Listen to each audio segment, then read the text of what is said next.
Marxist मास कथा अध्याय 24। विष्णु भगवान ब्रह्मा जी से बोले कि हे पुत्र, जो मनुष्य आलस्य को छोड़कर सूर्य उदय से पहले उठकर विधि पूर्वक नित्य कर्म व आचमन कर अपने गुरु को नमस्कार करे, मेरा स्मरण करे, मलमूत्र का त्याग करे, पवित्र होकर मौन रहे, भक्ति भावना से सहस्त्र नाम से मेरा कीर्तन करे, विधि मंत्र आदि से शुद्ध होकर मौन होकर दंत धावन करे, पवित्र नदियों में स्नान करे, तुलसी की जड़ की मिट्टी और तुलसी पत्र लेकर गायत्री मंत्रों का अभिमंत्रित कर मूल मंत्र से मृतिका को शरीर में लगाकर तालाब या कुएं के जल से स्नान करे, जल के अंदर नाक डुबोकर मेरे मंत्रों का उच्चारण करे।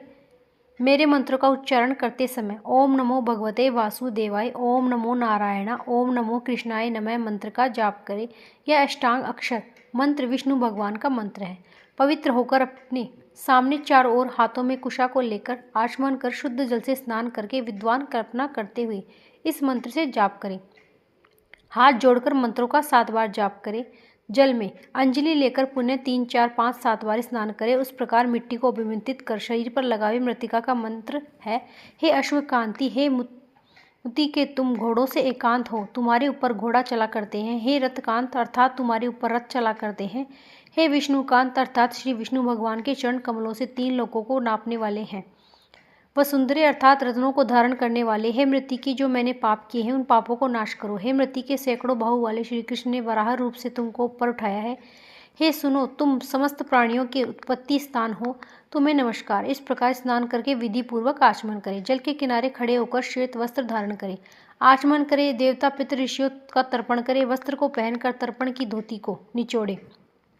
आज मैं आपको इस महात्म्य में भगवान श्री कृष्ण का गाय के प्रति प्रेम और वात्सल्य वाला महात्म्य सुनाएंगे। उसके प्रति प्रेम और वात्सल्य भाव वाला महात्म्य सुनते ही एक बार की बात है कि एक गांव में एक पशुपालक था। उसके पास ढेर सारी गाय, भैंसें, बकरियां थी। वह दूध बेचता था। एक बार की बात है कि उससे उन मवेशियों में एक गाय ने दूध देना बंद कर दिया। वह गाय कुछ अस्वस्थ भी रहती थी। उन मवेशियों के मालिक ने उस गाय को ले जाकर जंगल में छोड़ दिया, लेकिन जंगल में अनेक जंगली जानवर थे। लेकिन गाय उन जंगली जानवरों से अपने आप को बचाने के लिए वापस अपने मालिक की गौशाला में आ गई। जब मालिक ने उस गाय को देखा तो उसने डंडे से मारकर गौशाला से गाय को बाहर कर दिया और बड़बड़ाता बोला कि ना तो तू दूध देती है, ना तू देती है, तू बीमार भी रहती है, मेरे पास तुझे खिलाने के लिए चारा नहीं है, अब तू यहाँ से चली जा, मैं तुझे नहीं रख सकता। बेचारी गाय इधर उधर भटकती रही। भूख प्यास से व्याकुल होकर वह अपनी जान बचाती हुई एक वन से दूसरे वन भटकती रही। तब वह एक ऐसे वन में पहुंची जहाँ ऋषि मुनियों का आश्रम था, जहाँ वेद मंत्रों की पवित्र ध्वनि गूंज रही थी। धूप, अगरबत्ती, यज्ञ की सुगंध पूरे वन में फैली हुई थी और वह गाय समझ गई कि यही वह जगह है जहाँ वह अपनी बाकी जीवन अच्छे से गुजार पाएगी। लेकिन उस आश्रम की बड़ी बड़ी दीवारें थीं और बड़ा सा लोहे का दरवाज़ा लगा हुआ था। दरवाज़ा अंदर से बंद था। ना तो कोई आश्रम से बाहर निकल रहा था और ना ही कोई आश्रम से भीतर जा रहा था। गाय 3-4 दिनों से भूखी प्यासी थी, उसे तो खड़ा भी नहीं रहा। वह गाय आश्रम की दीवार के पास बैठ गई। तभी अंदर आश्रम में से किसी ऋषि मुनि की आवाज़ें आने लगी। वह मुनि भगवान श्री कृष्ण का गाय के प्रति प्रेम का महात्म्य में अपने शिष्यों को सुना रहा था। वह मुनि बोल रहा था कि भगवान श्री कृष्ण बचपन से ही गायों की सेवा करते थे। गाय चराने जाते थे, गाय को नहलाना, गाय को पानी पिलाना। जब तक वे गाय को चारा पानी नहीं देते थे, खुद अन्न का दाना नहीं खाते थे।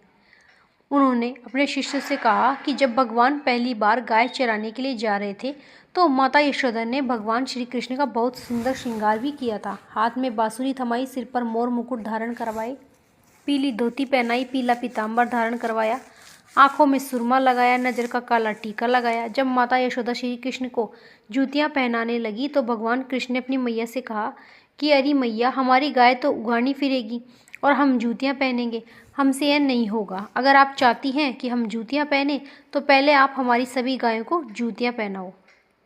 ऋषि मुनि की आवाज़ बाहर बैठी गाय भी सुन रही थी। तब उस गाय ने भगवान श्री कृष्ण से प्रार्थना करी कि हे मुरारी, इस समय आप कहाँ हैं? आज कलयुग में एक गाय आपसे प्रार्थना कर रही है कि अगर आप मेरी विनती सुन रहे हैं तो आप कोई चमत्कार करिए, मेरे लिए भी आप धरती पर आइए। मैं कई दिनों से भूखी प्यासी हूँ। बैकुंठ में बैठे श्री कृष्ण भगवान को माता रुक्मिणी बोली कि हे देव, एक गाय आपको बुला रही है, वह आपसे प्रार्थना कर रही है, अब आप ही उसकी रक्षा कर सकते हैं। तब भगवान श्री कृष्ण बोले कि हे देवी, मैं उसी की मदद करने का प्रयत्न कर रहा हूँ। तब भगवान ने अपना मोर मुकुट धरती पर फेंक दिया। उस मोर मुकुट के धरती पर गिरते ही जोरदार आंधी, तूफान और बारिश शुरू हो गए, जिससे आश्रम का दरवाजा अपने आप खुल गया। गाय उठी और आश्रम के भीतर चली गई। आश्रम के अंदर ढेर सारी गाय पहले से ही बंधी हुई थी। वह गाय भी उन गायों की झुंड में शामिल हो गई और उसने वहां पर भरपेट चारा खाया, पानी पिया। आंधी जैसे आई थी वैसे शांत भी हो गई। गाय ने भगवान श्री कृष्ण को धन्यवाद किया। गाय समझ गई कि यह तूफान की लीला भगवान कृष्ण ने ही उसके लिए रची है। वह बोली कि हे मुरली मनोहर, हे बाके बिहारी लाल, आपकी लीला आप ही जाने।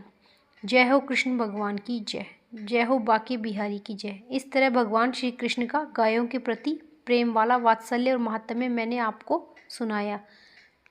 मार्गशीर्ष मास कथा अध्याय 24वां अध्याय समाप्त। राधे राधे।